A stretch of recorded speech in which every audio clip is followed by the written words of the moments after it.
إن الحمد لله نحمده ونستعينه ونستغفره ونعوذ بالله من شرور أنفسنا ومن سيئات أعمالنا من يهده الله فلا مضل له ومن يضلل فلا هادي له وأشهد أن لا إله إلا الله وحده لا شريك له وأشهد أن محمدا عبده ورسوله أما بعد فإن خير الحديث كتاب الله وخير الهدي هدي محمد صلى الله عليه وسلم وشر الأمور محدثاتها وكل محدثة بدعة وكل بدعة ضلالة وكل ضلالة في النار. قال الله تعالى: قاف والقرآن المجيد بل عجبوا أن جاءهم منذر منهم فقال الكافرون هذا شيء عجيب أإذا متنا وكنا ترابا ذلك رجع بعيد قد علمنا ما تنقص الأرض منهم وعندنا كتاب حفيظ بل كذبوا بالحق لما جاءهم فهم في أمر مريج أفلم ينظروا إلى السماء فوقهم كيف بنيناها وزيناها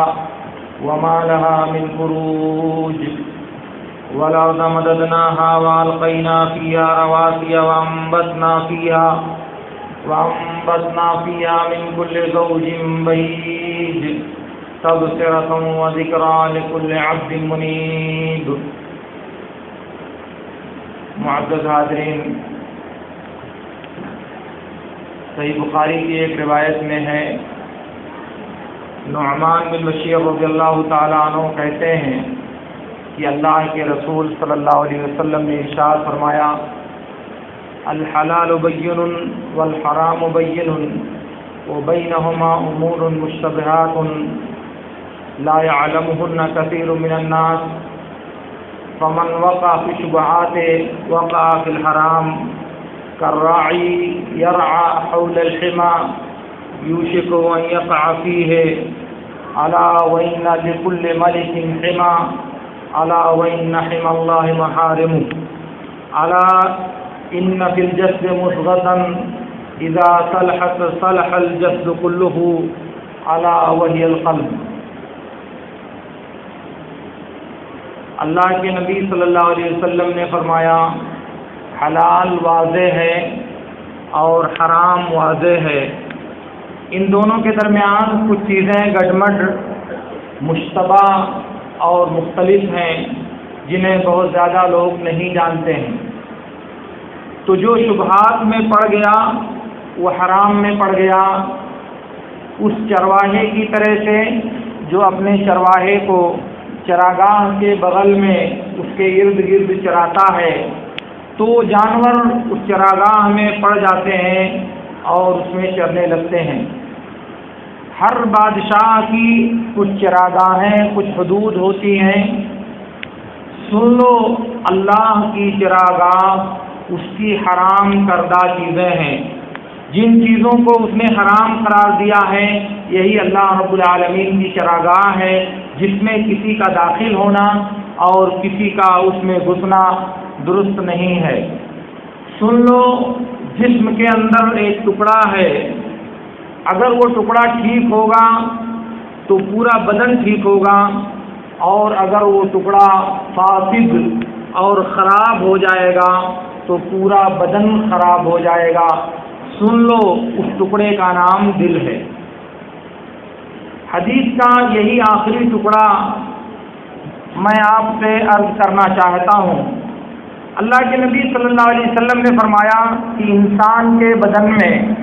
گوشت کا ایک لوتھڑا اور گوشت کا ایک ٹکڑا پایا جاتا ہے. اگر وہ گوشت کا ٹکڑا ٹھیک ہوگا تو انسان کا پورا بدن مائل بصلاح ہوگا، اور اگر وہ گوشت کا ٹکڑا خراب ہو جائے گا، فاسد ہو جائے گا، بیکار ہو جائے گا تو انسان کا پورا بدن بیکار اور خراب ہو جائے گا. گویا کہ انسان اور انسانی سماج کے بنا اور بگاڑ کا جو معیار ہے وہ انسان کا دل ہے. دل جب ٹھیک ہوگا تو انسان ٹھیک ہوگا، اس کا بدن ٹھیک ہوگا، اس کی سوچ ٹھیک ہوگی، اس کی تفکیر ٹھیک ہوگی۔ اور جب دل خراب ہوگا تو انسان کا بدن خراب ہوگا، انسان خراب ہوگا، اس کی سوچ خراب ہوگی، اس کی زندگی خراب ہوگی، اس کا طرز عمل خراب ہوگا، اس کی معاشرت خراب ہوگی اور اس کی زندگی گزارنے کا انداز بھی خراب ہوگا۔ گویا کہ دل وہ ایک ایسا مادہ اللہ رب العالمین نے انسانوں کے اندر رکھا ہے جس کی اچھائی اور خرابی پر اللہ رب العالمین نے اجر اور ثواب مرتب کیا ہے۔ دل اگر ٹھیک ہے، دل ٹھیک ہونے کا مطلب یہ ہے کہ کسی بھی عبادت کو اور کسی بھی عمل کو قبول کرنے کی جو شرطیں ہیں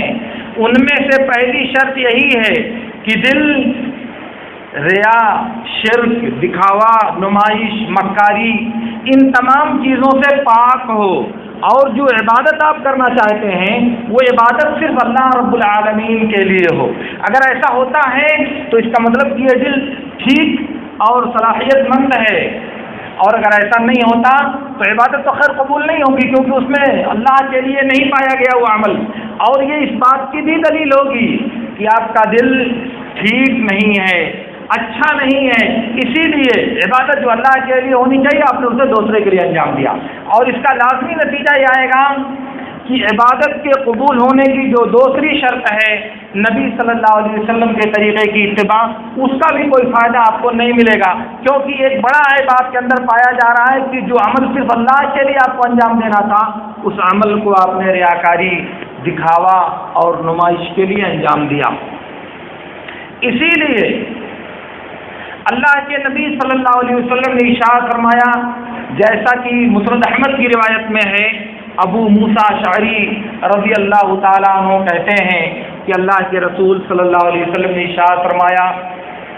انما القلب سمي القلب لتقلبه وانما مثل القلب كمثل ريشة في ارض فلاة تقلبها الرياح ظهرا لبطن۔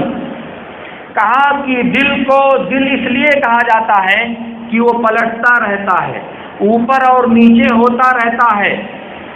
اس لیے اس کو دل کہا جاتا ہے۔ دل کی مثال اس تنکے کی طرح سے ہے جو چٹیل میدان اور کھلی جگہ میں ہو اور ہوائیں اس کو الٹ پلٹ کر رہی ہوں، ہوائیں اس کو ادھر سے ادھر اڑا رہی ہوں۔ یہی حال انسان کے دل کا ہے کہ وہ انسان، قلب عربی زبان میں دل کو کہا جاتا ہے، اور عربی زبان میں قلبہ یقلبو اور تقلباً کے معنی ہوتے ہیں پلٹنا، الٹنا، اوپر سے نیچے، نیچے سے اوپر کرنا، دائیں سے بائیں، بائیں سے دائیں کرنا، یہ دل کا معنی ہوتا ہے۔ اور یہی انسان کے دل کی خوبی اور خصوصیت بھی ہے کہ اگر انسان بھلائی کی طرف مائل ہو تو دل اس کا بھلائی کی طرف اسے لے جاتا ہے، اگر انسان برائی کی طرف جانا چاہے تو یہ دل اسے برائی کی راہ دکھاتا ہے۔ اسی لیے اللہ کے نبی صلی اللہ علیہ وسلم، جیسا کہ صحیح بخاری کی روایت میں ہے، بکثرت دعا کیا کرتے تھے، اللہم مصرف القلوب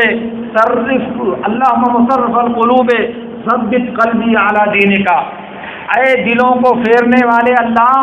میرے دل کو اپنے دین پر ثابت کر دے، اپنے دین پر قائم کر دے۔ کیوں؟ اس لیے کہ اللہ کے نبی صلی اللہ علیہ وسلم نے دوسری حدیث میں بیان فرمایا ہے، انما القلوب بین اصبعین من اصابع الرحمن یقلبها کیف یشاء، یہ دل اللہ کی دو انگلیوں کے درمیان ہیں، وہ انہیں جیسے چاہتا ہے الٹتا اور پلٹتا رہتا ہے، وہ انہیں جیسے چاہتا ہے گھماتا رہتا ہے۔ یہ دل کی خصوصیت ہے، بدلنا اور پلٹنا، منقلب ہونا اور ایک راستے سے دوسرے راستے پر لگنا۔ اور اسی لیے اللہ رب العالمین نے اہل ایمان کو بھلائی اور دین کے راستے پر آنے کی دعوت دیا ہے۔ اب ان باتوں کو سننے کے بعد ایک بات تھوڑی دیر کے لیے سوچی جائے کہ اللہ رب العالمین نے دلوں کی اصلاح کا جو حکم دیا ہے اور انہی کے ساتھ جن عبادتوں کا حکم دیا ہے وہ ساری کی ساری عبادتیں انسان کے دل کو پاکیزہ اور انسان کے دل کو آلائشوں سے صاف کرتی ہیں۔ اس کے باوجود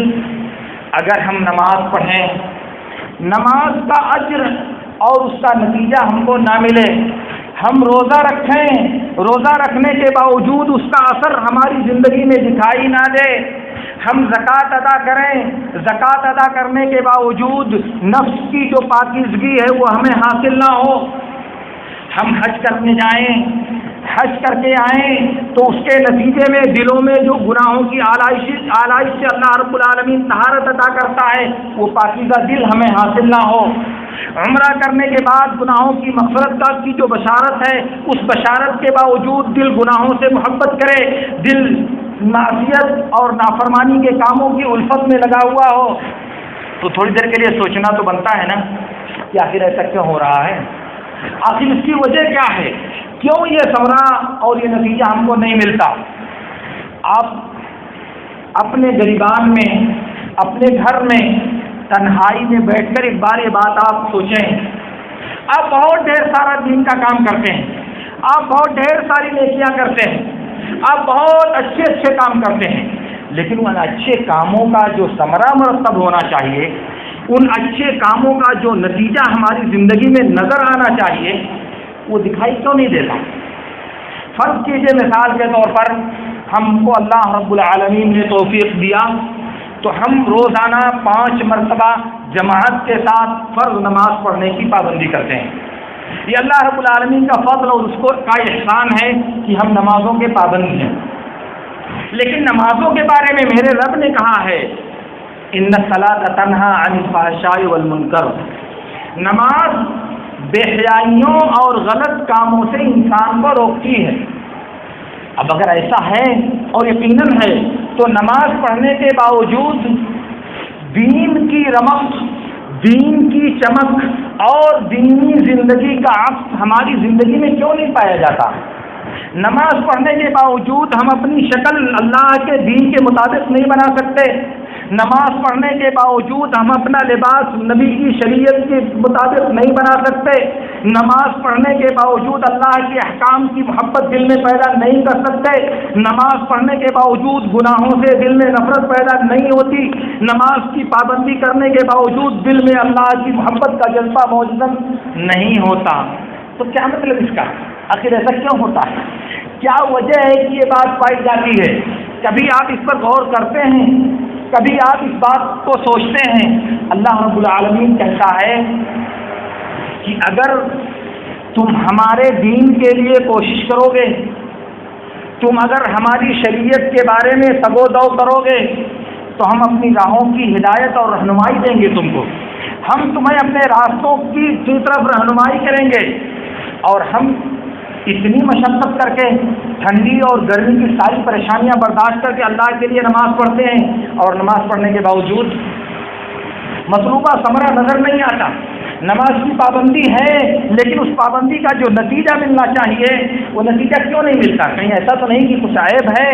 کہیں ایسا تو نہیں دل کے نہا خانے میں کوئی بت بیٹھا ہوا ہے, کہیں ایسا تو نہیں کہ دل کے اندر کوئی بت چھپا کے ہم نے رکھا ہے جسے توڑنا ہم گوارا نہیں کرتے. وہ بت کسی بھی چیز کا ہو سکتا ہے, وہ آپ کی نفسیات کا, آپ کی نفسانیت کا, آپ کی خواہشات کا, آپ کی عقیدت کا, آپ کے خاندان کا, آپ کے رسم و رواج کا, آپ کی بہت سی چیزوں کا وہ بت ہو سکتا ہے جو دل میں آپ نے پال رکھا ہے, جو آپ کو بھلائیوں کا نتیجہ حاصل کرنے سے روکتا ہے. تو آپ مجھے بتائیں میرے دوستوں, ایک انسان بہت ڈھیر ساری محنتیں اور عبادتیں کرتا ہے, اگر اس کو اس محنت کا نتیجہ نہ ملے تو اس کو اپنے آپ کو کیسا محسوس کرے گا؟ ٹھگا ہوا محسوس نہیں کرے گا, اپنے آپ کو خسران یافتہ نقصان میں محسوس نہیں کرے گا. آپ کو بھی بات سوچنی چاہیے. ہم زکوٰۃ دیتے ہیں سالانہ پابندی کے ساتھ, اللہ کی راہ میں اپنا مال خرچ کرتے ہیں. اللہ رب العالمین نے کہا خذ من اموالہم صدقۃ تطہرہم بہا وتزکیہم, ان کے مال کی زکوٰۃ آپ کیجیے, اس کے ذریعہ ان کے نفس کا تزکیہ اور ان کے قلوب کی پاکی اور طہارت حاصل ہو. گویا کہ زکوٰۃ دینے کی وجہ سے انسانی نفوس آلائشوں سے صاف ستھرا, انسانی نفس گندگیوں سے پاک اور شفاف ہوتا ہے, اور اس کے باوجود حرام سے دل میں نفرت پیدا نہ ہو. اگر اس کے باوجود حرام کھانے سے بے رغبتی اور خوف دل میں نہ پیدا ہو تو آخر کیا مطلب ہوا زکوٰۃ دینے کا؟ کیا مطلب ہوا زکوٰۃ اللہ کی راہ میں اپنا مال خرچ کرنے کا؟ کبھی آپ سوچتے ہیں اس پہلو پر؟ کبھی آپ غور کرتے ہیں اس پہلو پر؟ کہیں ایسا تو نہیں کہ اللہ کے نبی صلی اللہ علیہ وسلم نے جو پیشین گوئی فرمائی تھی، جیسا کہ صحیح بخاری میں ہے، سیاتی علی الناس زمان لا یبالی المرء بما اخذ المال من حلال ام من الحرام، کہا لوگوں پر ایک ایسا زمانہ آئے گا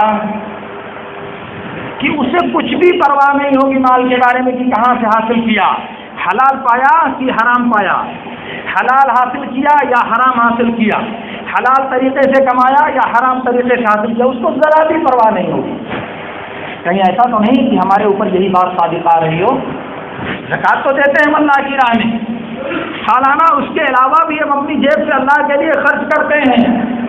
زکوٰۃ صدقات اور عطیات دیتے ہیں، مگر اس کے باوجود یہ طلب دل میں پیدا نہیں ہوتی کہ حرام سے محبت نہیں ہونا چاہیے، دل میں حرام رزق کے پیچھے ہمارے دل کو نہیں لگنا چاہیے، حرام خوری کی اپنے نفس کو عادت نہیں ڈالنی چاہیے، اپنی اولاد اور اپنے زیر تربیت انسانوں کو حرام مال سے بیگانہ اور دور رکھنا چاہیے۔ کیوں فکر نہیں ہوتی ہم کو؟ آخر اس بات کی طرف ہمارے دل میں کیوں پیدا نہیں ہوتی؟ آپ ایک نظر اٹھا کر کے دیکھیں اپنے سماج پر، دائیں بائیں آگے پیچھے کسی بھی طرف آپ دیکھ لیں، ایسا لگتا ہے کہ حرام حاصل کرنے کی ایک ہوڑ لگی ہوئی ہے، ہر آدمی مال کو حاصل کرنے کے پیچھے دیوانہ بنائے ہوئے اپنے آپ کو، وہ حلال سے آئے یا حرام سے آئے، سوال کبھی سننے میں نہیں آیا مجھ کو، زندگی کا ایک لمبا عرصہ گزارنے کے باوجود یہ سوال کبھی کسی کی طرف سے نہیں آتا کہ یہ طریقہ مال حاصل کرنے کے لیے حلال ہے یا حرام ہے، یہ جو اسکیم جاری کی جاتی ہے اس کا میں مستحق ہوں یا مستحق نہیں ہوں، میرے لیے یہ حلال ہے اسکیم یا حرام ہے، کبھی یہ سوال ہمارے دل میں پیدا نہیں ہوتا۔ کیوں میرے دوستو؟ کیا بات ہے؟ آخر نفس میں شفافیت نہیں آئی نا، نفس میں پاکیزگی نہیں آئی نا، نفس میں طہارت کا شائبہ اللہ رب العالمین نے ودیت نہیں کیا نا، اسی لیے نا، ورنہ زکوٰۃ دینے کے باوجود اللہ تعالیٰ تو وعدہ کرتا ہے کہ اس سے تزکیہ نفس ہوتا ہے، انسان کے قلوب میں بڑھاوا اور پاکیزگی پیدا ہوتی ہے، اور اس کے باوجود حرام مال کی الفت، اس کے باوجود حرام کمانے کی طلب، اس کے باوجود حرام مال حاصل کرنے میں دلچسپی، کیا معنی ہے اس کا؟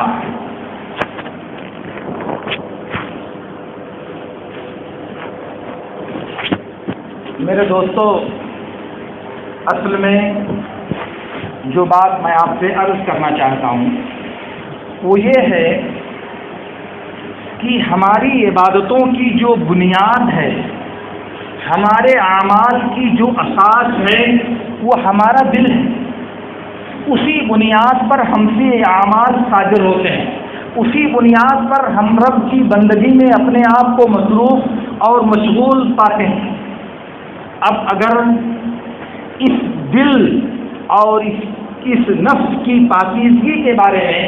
ہم کو فکر نہیں ہوگی تو نتیجہ تو یہی ہوگا نا جو آج ہمارے سامنے ہے، نیکیاں کرنے کے باوجود، دینداری کا تمغہ سینے پر چپکانے کے باوجود اس کا نتیجہ ہمیں حاصل نہیں آتا، اس کا ثمرہ ہماری زندگی میں مرتب نہیں ہوتا۔ ہم مدرسہ پڑھاتے ہیں، ہم مسجد پڑھاتے ہیں، ہم یہ کرتے ہیں، اور ڈھیر ساری نیکیوں کا عالم لے کر کے ہم گھومتے ہیں، مگر کیا ان اعمال کا اثر ہماری زندگی میں، ہمارے گھر میں، ہمارے نفس پر، ہمارے زیر تربیت انسانوں پر پایا جاتا ہے؟ اب آپ خود فیصلہ کر سکتے ہو پایا جاتا یا نہیں، اور اگر نہیں پایا جاتا تو کیوں؟ آخر ہمیشہ اللہ کے نبی صلی اللہ علیہ وسلم کے صحابہ سے لے کر ائمہ دین کے زمانے تک یہ بات متواتر کہی جاتی ہے کہ اگر آپ ایک نیکی کریں گے تو اللہ تعالیٰ دوسری نیکی آپ کے لیے آسان کر دے گا، ایک بھلائی کریں گے تو اللہ تعالیٰ اس بھلائی کے اجر میں، اس کے صلہ میں اللہ رب العالمین آپ کو دوسری بھلائی کی توفیق عطا کرے گا، اور اگر ایک بھلائی کے بعد دوسری بھلائی کی توفیق نہ ملے، ایک نیکی کرنے کے بعد دوسری برائی میں ہم کو ملوث اور مبتلا ہو جانا پڑے، تو اس کا کیا مطلب ہے؟ اس کا مطلب یہی نا کہ ہماری عبادت رائے گا گئی، اس کا مطلب یہی نا کہ ہماری وہ عبادت بارگاہ رب میں مقبول نہیں ہو سکی، اس کے علاوہ اور کیا ہے؟ اسی لیے اللہ کے نبی صلی اللہ علیہ وسلم نے کہا الا ان فی الجسد مضغۃ اذا صلحت او اذا صلحت، دونوں صلح الجسد كله واذا فسدت فسد الجسد كله۔ تو جائزہ یہ لینا ہے کہ دل ہمارا کہاں کھڑا ہے، ہمارے اپنے دل کی پوزیشن کیا ہے، اور یہ بات کسی مولوی اور عالم کے کہنے سے طے نہیں ہوتی، یہ انسان کے اپنے دل کی بات ہے جو اللہ نے اس کے سینے میں پوشیدہ رکھا، دوسرے کو اس کے بارے میں علم نہیں ہوتا۔ آدمی اسباب اور نتائج دیکھ کر کے کوئی بات کہتا ہے،